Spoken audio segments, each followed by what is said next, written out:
Hello, my name is Erin Rial, and I'm a supporting staff member of the planning team here at CARES of New York.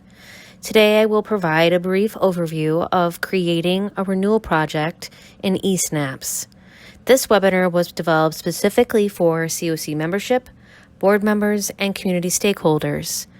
CARES developed this webinar because we believe it is our responsibility as collaborative applicant to provide clear and concise information on the ESNAPS application submission to the full community to ensure the CoC process is community-centered and transparent. Because the Notice of Funding Opportunity, or NOFO, details a variety of important topics, CARES has produced a series of webinars to cover specific topics in more detail. Additional webinars include presentations on the following: NOFO Summary, HUD Priorities and Consolidated Application, New Project Opportunities, DV Bonus Opportunities, Opportunities for Renewing Projects. Our topic for today, ESNAPS Refresher for setting up renewal projects, and ESNAPS Refresher for setting up new projects. You can access all of these webinars on our website at cares-NOFO-2022 #resource-C. The 2022 ESNAPS application changes. For those who plan to expand or consolidate their projects, they should anticipate to submit applications according to the bullets shown on this slide.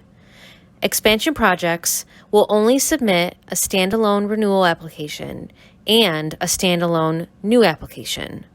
Consolidated projects will only submit individual renewal applications, identifying the renewal application that will survive and the renewal application that will terminate.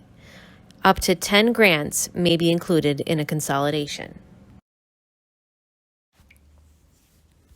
Today's presentation provides only a summary of creating a renewal project in ESNAPS in a brief, succinct format. Specifically, the presentation will discuss the 2022 changes and updates to ESNAPS and the renewal application process. We'll detail the ESNAPS technical submission directions and review the application format. This webinar will not provide a detailed overview of the CoC, the 2022 NOFO, or the 2022 renewal project application. As a reminder, the HUD ESNAPS website you will use to log in is esnaps.hud.gov.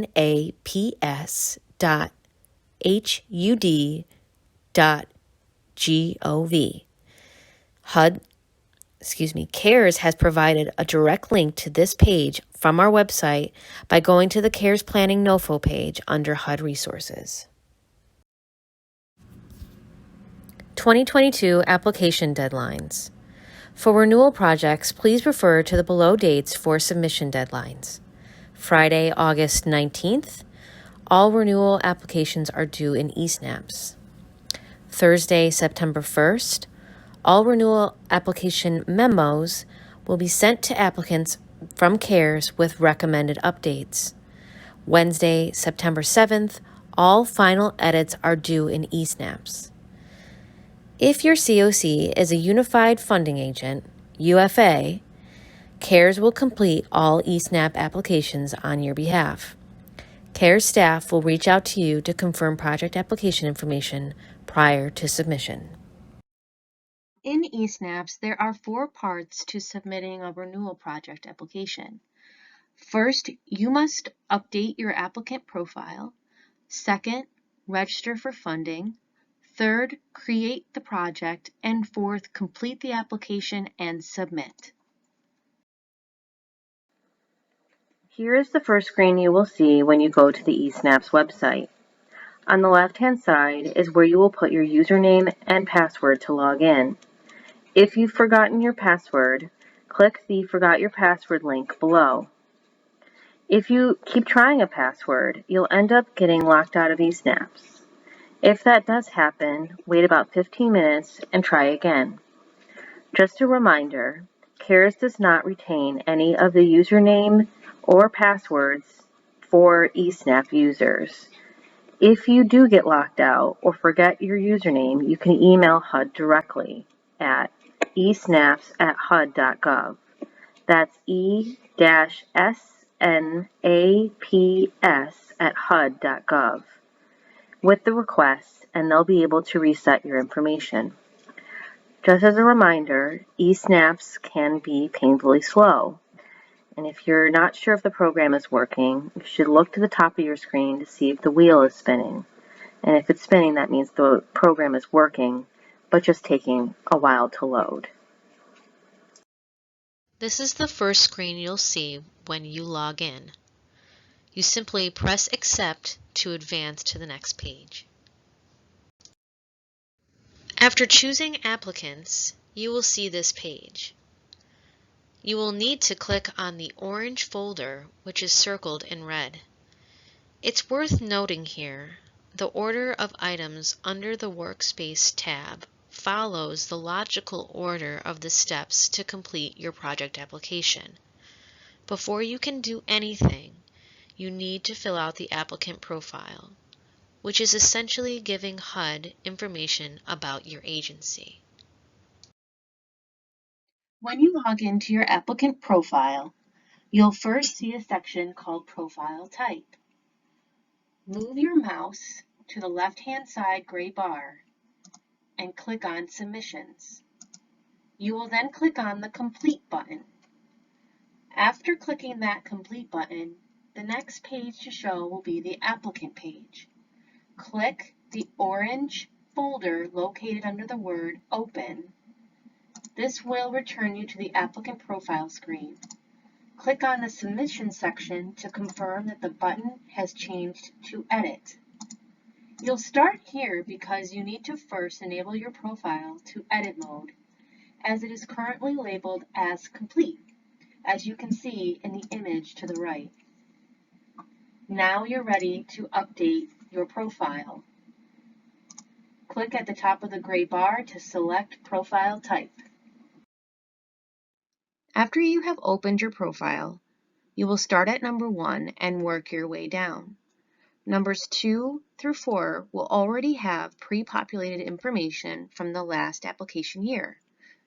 You will need to verify this information and make any necessary changes to your profile. For Section 1, pictured here, Profile Type, Renewal Project applicants should select from the drop-down menu, Project Applicant, and be sure to always click Save or Save and Next after you're done with a page. Otherwise, the information that you've inputted will be lost. Section 2, Organization Information. You will verify this information and make any necessary changes and click Save and Next. Authorized Representative Contact Information. On this page, you should simply be able to verify the pre-populated information and make any necessary changes. Take note that the authorized representative must be the person in your organization authorized to sign legal documents and legally obligate funds for the applicant's organization. Alternate contact information. You will verify this information and make any necessary changes before clicking Save and Next. Please note that the alternate contact is the person who can address matters in the absence of the authorized contact and who has knowledge of the project application. Section 4, Additional Information. You will verify this information and make any necessary changes, or you'll complete this information from scratch if you've never received CoC program funding before. Remember to click through all of the drop-down menus to answer the questions, and please remember to click Next to save your work. Section 5, Forms and Attachments. This first form is referred to as the 2880. You need to verify this information or complete the information from scratch if you've never received CoC funding before. This form is long, and you will need to scroll down the page to view it in its entirety. As you scroll down, you'll focus your attention on Part 1 of the 2880. There are 2 questions that you will need to answer. For question 1, everyone is expected to select yes. For question 2, you will select yes if your agency is applying for any federal funds in excess of $200,000, including your CoC-program funding. To be clear, if your agency is applying cumulatively for federal funds in excess of $200,000, then you'll select yes to this question. If you select yes, you'll scroll down the page to complete parts 2 and 3 of the 2880 form. Part 2, also pictured on this slide and circled in red, is where you list any other governmental support that you're receiving. On Part 3 of the 2880, you'll list all of the other parties who are associated and have a financial investment in the project, such as developers, contractors, consultants, or subrecipients, if they receive an excess of $50,000 or 10% of the CoC funds requested. Once you've completed Part 3, scroll down. Finally, at the bottom of the page, you will need to certify the information above by clicking the I agree checkbox. Review the name and signature directly underneath, and then click the Next button. The next form you advance to is the Code of Conduct form. Direct your attention to the left-hand side gray bar where we've circled the Forms and Attachments section. If you have applied for CoC-program funding before, then you can expect that previously loaded documents from the last application year will appear in each section. If your Code of Conduct form is already on file, review the document by clicking on the magnifying glass icon underneath the word Download. As you upload or review the forms, please remember to click the Next button to save. When completing the Survey on EEO Forms section, you will click on the link pictured here, which will take you to a separate page and includes a link to access the survey. You will need to download the form and upload it to this page, and then click Save and Next to advance to the next section. This is the page that appears after you've clicked the name of the document. The link you'll use to download the EEO survey has traditionally been within the instructions section of this page, but the link provided within ESNAPS does not work. We've provided the correct link in the box to the left. We'll have this link underneath this video in our website for reference. Next, you'll move on to Section 6, Submission Summary. This page will show you your progress and completion for each of the applicant profile sections. You must have a green check mark next to the pages that are labeled mandatory in order to click Complete and move forward.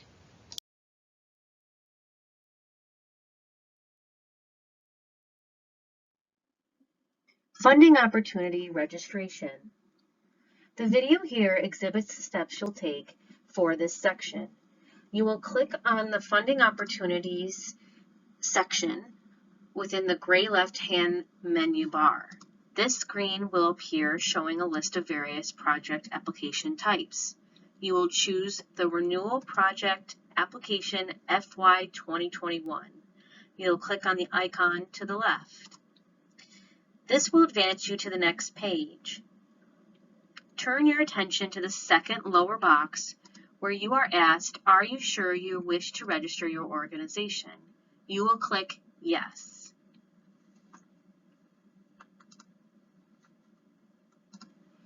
After you've clicked Yes, this screen will appear, and you can see highlighted in yellow and circled in red that the organization has been registered. You'll simply hit the back button to advance to the next step. Next, you will click on Projects from the gray left-hand side bar.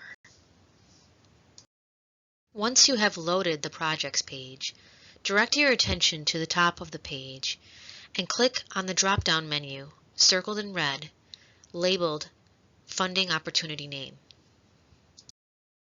Once the drop-down is open, scroll through the list to find Renewal Project Application FY21 as pictured here.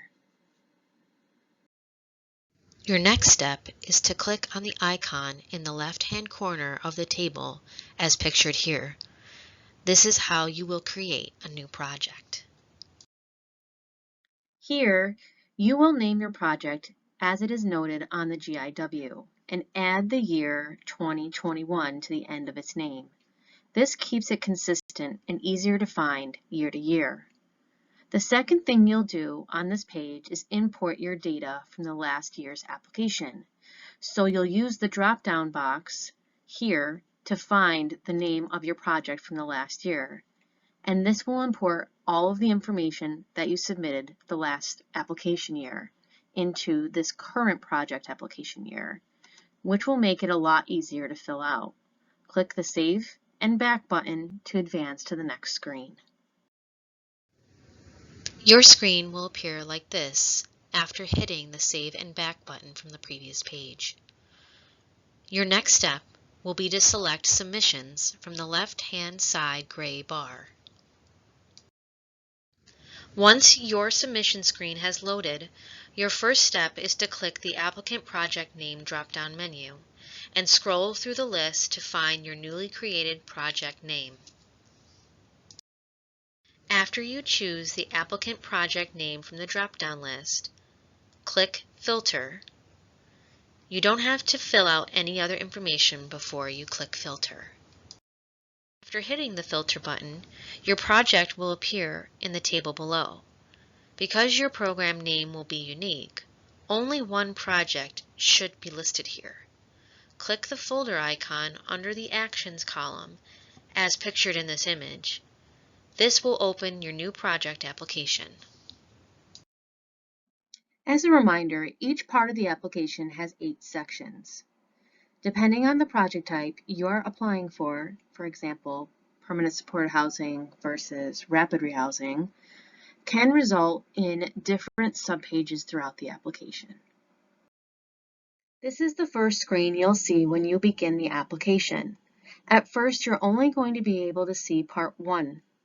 You must complete Part 1 in order for Parts 2 through 8 to open up. I will show you the screen progression of Part 1, and eventually you'll see how Parts 2 through 8 open up. You will review the following information on this page and simply click Next to move on.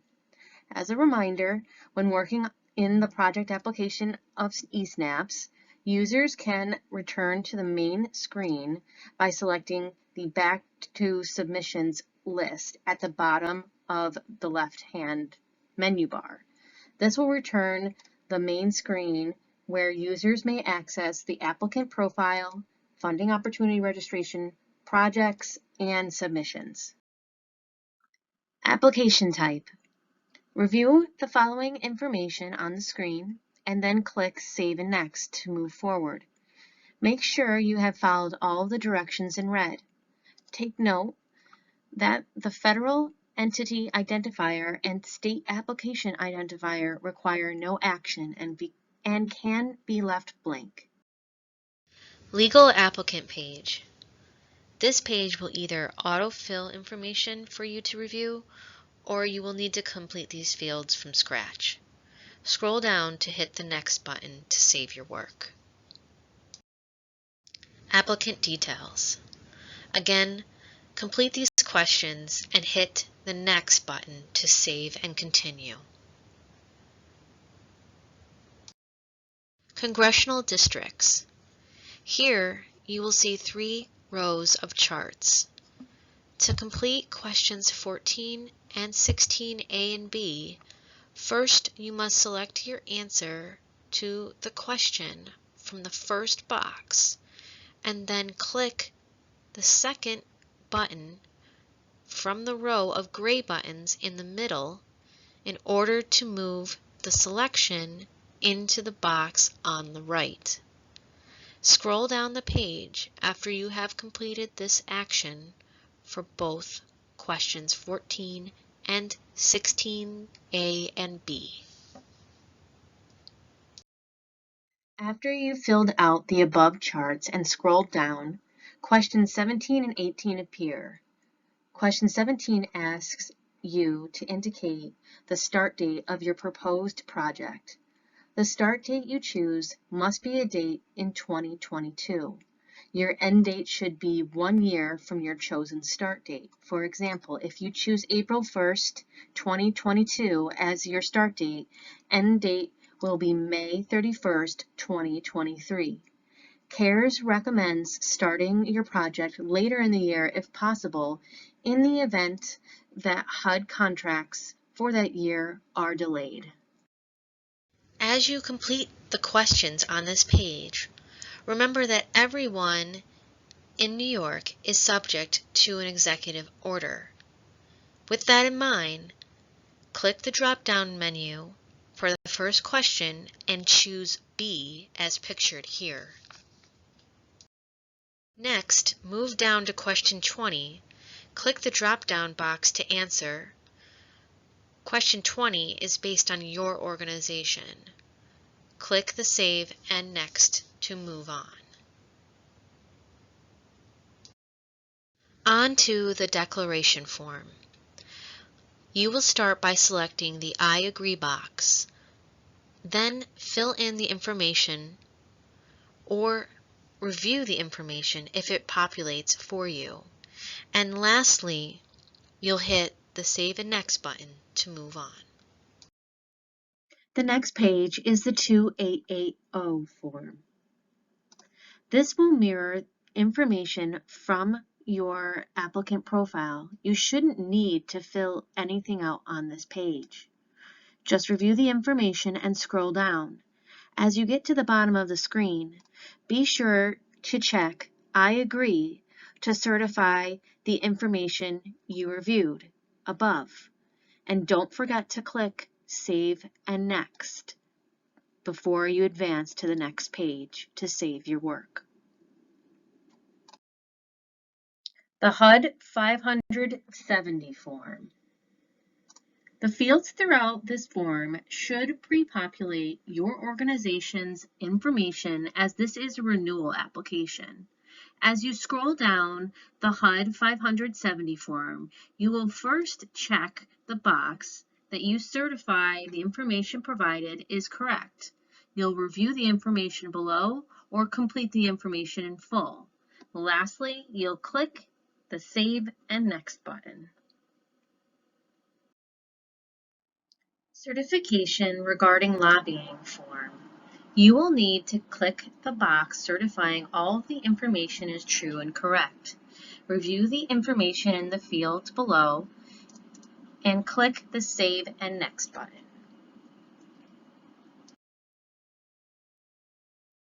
Disclosure of lobbying form. First, you will select from the drop-down menu to answer the first question, and then you will review the information below. Based on how you answered the first question, the next question will appear on the form. Scroll down your page to view the information in its entirety. First, you will certify by clicking the checkbox. Again, review the information below and click the Save and Next button. Assurances for non-construction programs. You will review the information on this page and scroll down to the bottom to check the certification box to indicate that your organization's authorized representative has reviewed and assures the above. Click the Save and Next button to advance to the next screen. The final page of Part 1 allows you to view a summary of all the sections. Note the column on the left that says complete and the column on the right that says mandatory. Items marked as mandatory must be checked as complete before you will be able to submit your application. To complete the application, you will need to fill out a total of 8 parts. We just reviewed how to complete Part 1 of the process in eSNAPS. Only after completing all of Part 1 will the rest of the application open up.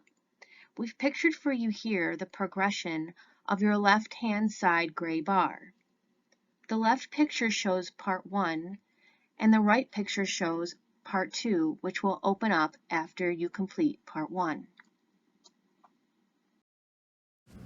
As you move on to the next parts of the application, scroll down the page to the section titled Submission Without Changes, as pictured here.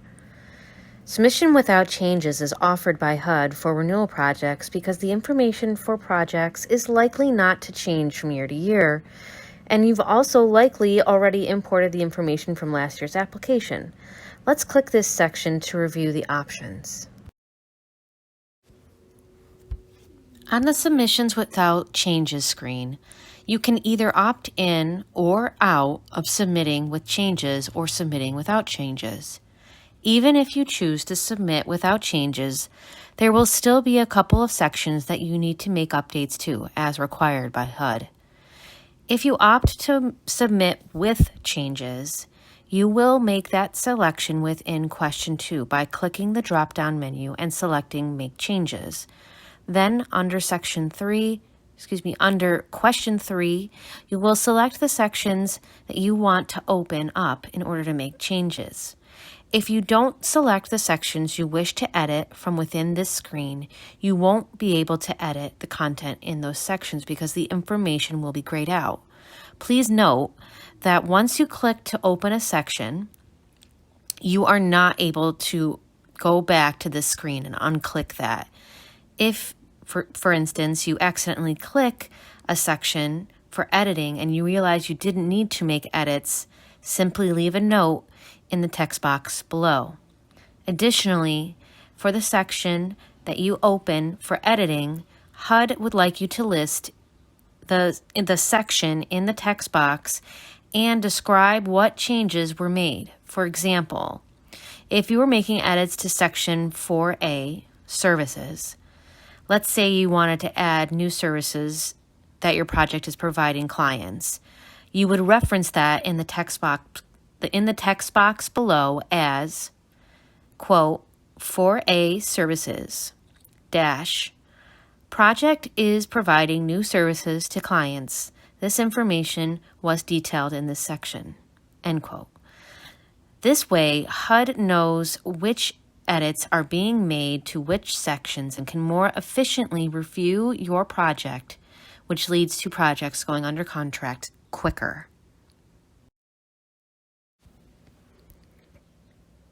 Additional resources for renewal project applications.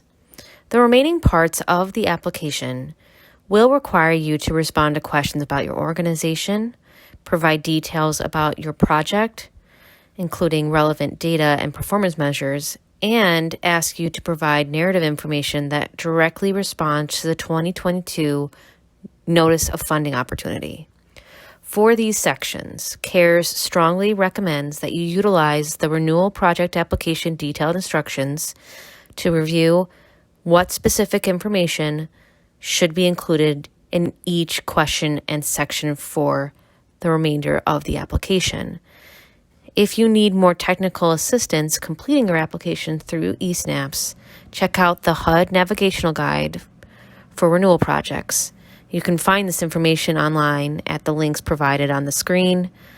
CARES also provides a webinar to walk through the detailed instructions for renewal projects, so check that out on our website as well.